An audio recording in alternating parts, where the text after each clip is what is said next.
ನಮ್ಮ ನಂಬಿಕೆನೂ ಕೂಡ ಹೇಗಿರ್ಬೇಕಂದ್ರೆ ಆತ ಗುರುನಾಥನಾಗಿರ್ಲಿ. ಅಪ್ಪ ಮುರುಗೇಂದ್ರ ರಾಜ್ ಅವ್ರ ನಮ್ಮ ಮನೆಗೆ ಬಂದಾರಂತಂದ್ರೆ ಗುರುನಾಥನ ಬರ್ಮಾಡ್ಕೋತಕ್ಕಂಥ ಆಚಾರ ವಿಚಾರ ಸಂಸ್ಕಾರ ಭಯಭಕ್ತಿ ನಮ್ಮೊಳಗಿತ್ತಂತಂದ್ರೆ ನಾವು ಹೇಮರೆಡ್ಡಿ ಮಲ್ಲಮ್ಮನ ಆಗ್ಬೋದ. ಹಂಗೆ ಹೋದ್ವಿ ಅಂತಂದ್ರೆ ಏನು ಬೇಕಾದಾಗ್ಬೋದು. ಯಾಕೆ ಅಷ್ಟು ತಾಳ್ಮೆ ನಮ್ಮಲ್ಲಿ ಇಲ್ರಿ. ಕರೆ ಕರೆ ಹೇಳ್ರಿ ಅವ್ವ, ಭಾಳ ಮಂದಿ ನೀವೆಲ್ಲ ಅಂತಿರ್ತೀರಿ ಇಲ್ರಿ ಗುರುನಾಥ ನಮಗೆ ಒಲಿವಲ್ಲ, ಅಜ್ಜನ ನಮಗೆ ಒಲಿವಲ್ಲ ಅಂತ ತಿಳ್ಕೊಂಡು ಅಂತಿರಲ್ಲ. ನಾನು ನಿಮಗೆ ಕೇಳ್ತೀನಿ, ಶಿವಯೋಗೇಶ್ವರ ಗದ್ದಿಗೆ ಬರಾಕತ್ತೀರ ಅಂತಂದ್ರೆ ನಿಮಗೆಲ್ಲ ಗೊತ್ತೈತಿ. ಬೇಡಿದವರಿಗೆ ಬೇಡಿದ್ದನ್ನು ಕೊಡುವಂಥ ಕಾಮಧೇನು ಕಲ್ಪವೃಕ್ಷ. ಹಸಿದು ಬಂದವರಿಗೆ ಅನ್ನ ಕೊಟ್ಟಾರ, ದಾಹ ಅಂತ ಬಂದವ್ರು ನೀರು ಕೊಟ್ಟಾರ, ಕಷ್ಟ ಅಂತ ಬಂದವ್ರ ಕಷ್ಟವನ್ನು ದೂರ ಮಾಡುವಂಥ ಶಿವಯೋಗೇಶ್ವರಿ ನಮ್ಮ ಊರಾಗ ಅದಾರ ಅಂತಂದ್ರೆ ನಿಮಗೆಲ್ಲ ಗೊತ್ತೈತಿ. ಬೆಳಗ್ಗೆ ಎದ್ಕೊಳ್ಳಿ ದರ್ಶನ ಮಾಡ್ಬೇಕಂತ ತಿಳ್ಕೊಂಡು ಬರ್ತಿರ್ತಾರಲ್ಲ. ಇವತ್ತಿನ ದಿವಸ ಅಥವಾ ನಿನ್ನೆ ದಿವಸ ಇಟ್ಕೋರಿ, ನೀವು ಶಿವಯೋಗೇಶ್ವರಿಯರ ಗದ್ದಿಗೆ ನಮಸ್ಕಾರ ಮಾಡಕ್ಕೆ ಬಂದಿರಿ ಅಂತಂದ್ರೆ ಆತನ ಗದ್ದಿಗೆ ಮುಂದೆ ನಿಂತ್ಕೊಂಡ್ರಿ ಅಂತಂದ್ರೆ ಕರೆ ಹೇಳ್ರಿ ಅವ್ವ, ನೀವೆಲ್ಲರೂ ಅಲ್ಲೇ ನಿಂತೀರೆ ಹ್ಞೂ ನಿಂತಿರಿ ಇಲ್ಲವ? ಹ್ಞೂ ನಿಂತೇವಪ್ಪ ಅಂತೀರಿ ಅಲ್ಲ. ನಾನು ನಿಮಗೆ ಕೇಳ್ತೀನಿ, ನೀವು ನಿಂತೀರಿ, ನಿಮ್ಮ ಮನಸ್ಸು ಅಲ್ಲೇ ಐತ್ಯಾ? ಅಲ್ಲೇ ಐತ್ರಿ? ಕರೆ ನೋಡೋಣ. ಯಪ್ಪ ಈಗಾಗಲೇ 8 ಗಂಟೆಗೆ ಇಟ್ಟು ಚಂದ ಧಾರಾವಾಹಿ ಬರ್ತಿತ್ತ, ಚಚ ಹೇಳಕ್ಕವಲ್ಲ.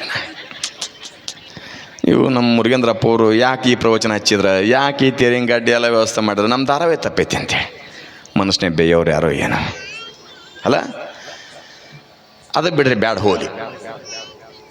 ನಿನ್ನೆ ದಿವಸ ನಂಗೆ ಎರಗಟ್ಟಿಗೆ ಹೋಗಿ ಚಲೋ ಕಾಲಾಗಿನ್ನು 500 ರೂಪಾಯಿ ಕೊಟ್ಟು ತೊಗೊಂಡ್ಬಂದಿರಿ. 500 ರೂಪಾಯಿ ಕೊಟ್ಟು ಕಾಲಾಗಿನ ತೊಗೊಂಬಂದಿರಿ ಅಂತಂದ್ರೆ ಬೆಳಗ್ಗೆ ಎದ್ಕೊಳ್ಳಿ ಏನೋ ಒಂದು ಕಾರ್ಯಕ್ಕೆ ಹೊಂಟೇರಿ, ಶುಭ ಕಾರ್ಯಕ್ಕೆ ಹೋಗುವಂಥ ಸಮಯದೊಳಗೆ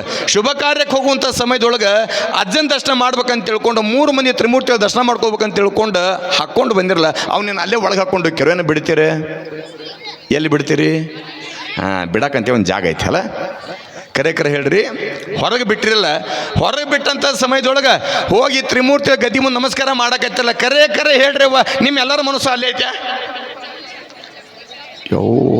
ಅಲ್ಲಿವಾನ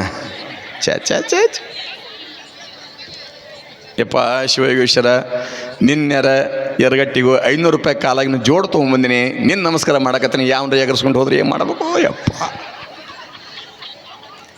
ಇನ್ನು ಮುಂದೆ ಹೆಂಗಿರ್ಬೇಕು ಯಪ್ಪ ಅಂತ ತಿಳ್ಕೊಂಡು ನಿಮ್ಮ ಮನಸ್ಸು ಕಾಲಾಗಿನ ಬಿಡುವಂಥ ಜಾಗದಾಗ ಐತಿ, ದೇಹ ಮಾತ್ರ ಆತನ ಮುಂದೈತಿ. ಆತ ಹಿಂಗಾದ್ರೆ ಹೆಂಗೆ ಉಲಿತಾನ್ರಿ? ಯಾಕೆ? Body is present, mind is absent. ನಮ್ಮ ಮನಸ್ಸು ಚಪ್ಪಲಿನ ಜಾಗದಾಗ ಐತಿ, ದೇಹ ಮಾತ್ರ ಆತ ಮುಂದೈತಿ ಅಂತಂದ್ರೆ ಒಲೆಂಗಿಲ್ಲ. ಕಾರಣ ಗುರುನಾಥ ಒಲಿಬೇಕನ್ನಂಗಿತ್ತಂದ್ರೆ ಮನಸ್ಸು ದೇಹ ಎರಡೂ ಕೂಡ ಆತನಂತಲಿದ್ದಾಗ ಮಾತ್ರ ಗುರುನಾಥ ನಮಗೆ ಒಲಿತಾನ ತಾಯಿ. ಇಲ್ಲಾಂದ್ರೆ ಒಲಿಯಕ್ಕೆ ಸಾಧ್ಯ ಇಲ್ಲ. ಬರೇ ಸುಮ್ಮನೆ ಗುರುನಾಥ ಒಲಿಯೋದಲ್ಲ, ಆ ಗುರುನಾಥನ ಪಾದ ಈ ತೊಡಿ ಮ್ಯಾಗ ಬಿದ್ದಾಗನೇ ಈ ಶರೀರಕ್ಕೆ ಮೋಕ್ಷ. ಇಲ್ಲಂದ್ರೆ ಮೋಕ್ಷ ಅನ್ನೋದೇ ಇಲ್ಲ.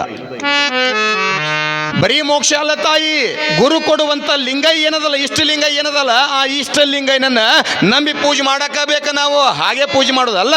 ನಾವು ಭಾಳ ಮಂದಿ ಲಿಂಗವಂತರ ನಮ್ಮಂಥ ಲಿಂಗವಂತರ ಯಾರು ಇಲ್ರಿ, ನಮ್ಮಂಥ ಆಚಾರವಂತರ ಯಾರಿಲ್ಲ ಅಂತ ತಿಳ್ಕೊಂಡು ಭಾಳ ದೊಡ್ಡದಾಗಿ ಮಾತನಾಡ್ತಿರ್ತೀವಿ ವೇದಿಕೆ ಮ್ಯಾಗ. ಆದರೆ ಎದೆ ಬಂದು ನೋಡಿ ನಮ್ಮ ಎದೆ ಮೇಲೆ ಲಿಂಗ ಇರಂಗಿಲ್ಲ. ನಮ್ಮ ಲಿಂಗಪ್ಪೆಲ್ಲ ಗೂಟಕ್ಕೂ ಜೊತೆ ಆಡ್ತಿರ್ತಾವ. ನೆನಪಿರ್ಲಿವ? ಯಾಕೆ ಉಭಯ ಪೂಜ್ಯರನ್ನ ವೇದಿಕೆ ಮೇಲೆ ಕೂಡಿಸಿವಿ ಅಂತಂದ್ರೆ ಅವರು ಏನು ಮಾಡ್ತಾರೆ ಅಂತಂದ್ರೆ ಮನಸ್ಸನ್ನು ಆಳುವಂಥವ್ರು.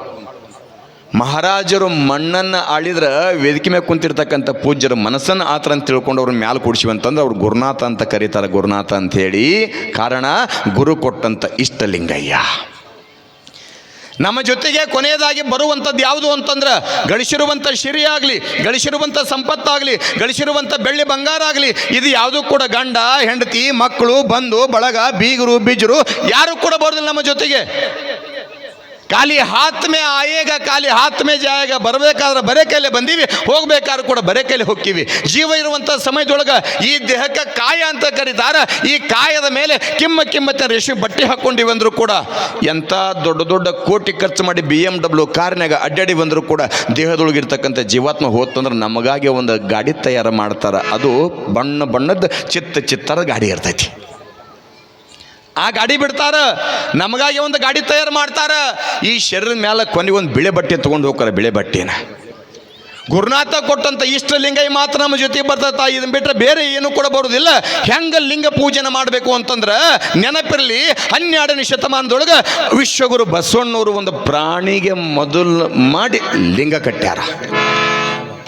ಪ್ರಾಣಿಗೆ ಮೊದಲು ಮಾಡಿ ಲಿಂಗ ಕಟ್ಟ್ಯಾರ. ಲಿಂಗ ಕಟ್ಕೊಳ್ಬೇಕ. ಹೆಂಗ ಮದುವೆ ಆದ್ಮ್ಯಾಗ ಗಂಡ ಹೆಂಡತಿ ಅಂತ ಹೆಂಗೆ ಕರೀತಾರಲ್ಲ, ವೇದಿಕೆ ಮ್ಯಾಗ ಕುಂತಿರ್ತಕ್ಕಂಥ ಪರಮ ಪೂಜ್ಯರದ ಮದುವೆ ಆಗೈತೆವ. ಅಯ್ಯಪ್ಪ, ಅವನು ಸನ್ಯಾಸಿ ಅಂತ ತಿಳ್ಕೊಂಡಿವ್ ಮರಯ್ಯ, ಮತ್ತು ಅವ್ರು ಹೆಂಡ್ರಿ ಎಲ್ಲಿ ಅದಾರ್ರಿ ಅಂತ ನೀವು ಕೇಳ್ಬಹುದ. ನೆನಪಿರಲಿ, ನಮ್ಮದು ಹೆಂಗೆ ಮದುವೆ ಆಗೈತಲ್ಲ ಹಂಗೆ ಅವ್ರದ್ದು ಕೂಡ ಪಟ್ಟಾಧಿಕಾರ ಅಂತ ತಿಳ್ಕೊಂಡು ನಮ್ಮ ಮದುವೆ ಹೆಂಗೆ ಮಾಡ್ತೀವಲ್ಲ ಹಂಗೆ ಅಜ್ಜರ್ದು ಕೂಡ ಪಟ್ಟಾಧಿಕಾರ ಆಗ್ತದೆ. ಅವರ ಪತಿ ಯಾರು ಅಂತಂದ್ರೆ ಅಂಗ ಸತಿ ಲಿಂಗಪತಿ. ಅಂಗ ಸತಿ ಲಿಂಗಪತಿ. ಅವರ ಕೈಯೊಳಗಿರ್ತಕ್ಕಂಥ ಲಿಂಗೈನೇ ಪತಿ ಅದಾನ, ಈ ಶರೀರವೇ ಸತಿ ಅಂತ ತಿಳ್ಕೊಂಡು ಕರೀತಾರೆವ. ಸದಾವಕಾಲ ನಿತ್ಯಲು ಕೂಡ ಮುನ್ನೋಳಿ ಪೂಜ್ಯರಾಗಿರ್ಬೋದು, ಕಟ್ಗೋಳ ಪರಮ ಪೂಜ್ಯರಾಗಿರ್ಬೋದು, ನಿತ್ಯಲು ಕೂಡ 2 ಸಾರಿ ಸ್ನಾನ, ಲಿಂಗಾರ್ಚನೆ, ಪೂಜೆ, ಜಪ ತಪಗಳನ್ನ ಮಾಡ್ಲಿಕ್ಕತ್ತಿದ್ದು ಯಾರ ಸಲುವಾಗಿ ಅಂದ್ರೆ ಅವ್ರ ಸಲುವಾಗಿ ಅಲ್ಲ. ಅಂಗೈಯೊಳಗೆ ಲಿಂಗವನ್ನು ಹಿಡಿದು ಲಿಂಗ ಪೂಜೆನ ಮಾಡಬೇಕಾದ್ರೆ ಒಂದು ಪತ್ರಿ, ಒಂದು ಹೂವನ್ನು ಜಾಸ್ತಿ ಏರಿಸೋದು ಎದ್ರ ಸಲುವಾಗಿ ಅಂತಂದ್ರೆ 2 ಏನು ಅಂತಂದ್ರೆ ದೇಶದ ಭಾರತ ಮಾತೆಯ ಬೆನ್ನೆಲುಬಾಗಿರ್ತಕ್ಕಂಥ ರೈತ ಬಿತ್ತಂಥ ಸಮಯಕ್ಕೆ ಸಕಾಲಕ್ಕೆ ಮಳೆ ಬರಲಿ, ಮಳಿ ತಕ್ಕ ಬೆಳೆ ಬರಲಿ, ಬೆಳೆ ತಕ್ಕ ಬೆಲೆ ಬರಲಿ. ಬೆಲೆ ಬಂತಂದ್ರೆ ರೈತನ ಮುಖದೊಳಗೆ ನಗು ಇರ್ತಂತ ತಿಳ್ಕೊಂಡು ಒಂದು ಪತ್ರಿ ಜಾಸ್ತಿ ಏರಿಸ್ತಾರ. ಇನ್ನೊಂದು ಪತ್ರಿ ಜಾಸ್ತಿ ಅದಕ್ಕಂತಂದ್ರೆ ದೇಶದ ಗಡಿಯನ್ನು ಕಾಯ್ತಾ ಇರ್ತಕ್ಕಂಥ ವೀರ ಯೋಧರು. ನೆನಪಿರಲಿ, ದಿನಕ್ಕೆ 3 ಹೊತ್ತು ಹೊಟ್ಟೆಗೆ ಹಾಕ್ಕೊಂಡು ಕಣ್ತುಂಬ 3 ಹೊತ್ತಲ್ಲ 8 ತಾಸು ನಿದ್ದೆ ಮಾಡ್ತೀವಿ ಅಂತಂದ್ರೆ ನೆನಪಿರ್ಲಿವ. ದೇಶದ ಗಡಿಯನ್ನು ಕಾಯ್ತಾ ಇರ್ತಕ್ಕಂಥ ಯಾವ ತಾಯಿ ಹೆತ್ತ ಮಕ್ಕಳದ್ರ ಗೊತ್ತಿಲ್ಲ, ಯಾವ ಅಕ್ಕ ತಂಗಿರ ಪತಿ ಅದರ ಗೊತ್ತಿಲ್ಲ. ಕಣ್ಣಿಗೆ ಎಣ್ಣೆ ಬಿಟ್ಕೊಂಡು ದೇಶದ ಗಡಿಯನ್ನು ಕಾಯ್ಲಿಕ್ಕತ್ತಾರ ಅಂತ ತಿಳ್ಕೊಂಡ ನಾವು ನೀವೆಲ್ಲ ಹೊಟ್ಟೆತುಂಬ ಊಟ ಮಾಡಕತ್ತೀವಿ, ಕಣ್ತುಂಬ ನಿದ್ದೆ ಮಾಡಕತ್ತೀವಿ. ಅಕಸ್ಮಾತಾಗಿ ನಮ್ಮ ಹಂಗೆ ಹೊಟ್ಟೆತುಂಬ ಊಟ ಮಾಡಿ ಕಣ್ತುಂಬ ಬಡಪ ಇಡೀ ದೇಶ ಜನ ಮಕ್ಕೊಂಡಾರ, ಇಡೀ ದೇಶ ಜನ ಹೊಟ್ಟೆತುಂಬ ಊಟ ಮಾಡ್ತಾರೆ ಅಂತ ತಿಳ್ಕೊಂಡು ಅವರು ಕೂಡ ಬರೇ ಒಂದು ಕ್ಷಣ ನಿದ್ದೆ ಮಾಡಿದಂದ್ರೆ ಎಷ್ಟು ಮಂದಿ ಕೈಯಾಗ ವಿಚಾರ ಮಾಡ್ರಿ. ಯಾಕ ಪೂಜ್ಯರು ಲಿಂಗ ಪೂಜೆ ಮಾಡ್ಬೇಕಾದ್ರೆ 2 ಪತ್ರಿ ಅದಕ್ಕಂದ್ರೆ ದೇಶವನ್ನು ಕಾಯುವಂಥ ಯೋಧರು ಕೂಡ ಸುಖವಾಗಿರಲಿ ಅಂತ ತಿಳ್ಕೊಂಡು ಬಯಸ್ತಾರೆ ಅಂತ ತಿಳ್ಕೊಂಡು ದೊಡ್ಡವರಾಗ್ಯಾರಲ್ಲ. ಹಂಗೆ ಗುರು ಕೊಟ್ಟಂಥ ಇಷ್ಟು ಲಿಂಗಯ್ಯ ಮಾತ್ರ ನಮ್ಮ ಜೊತೆಗೆ ಬರ್ತದೆ, ಬಿಟ್ಟರೆ ಬೇರೆ ಯಾವುದೂ ಕೂಡ ಬರುವುದಿಲ್ಲ.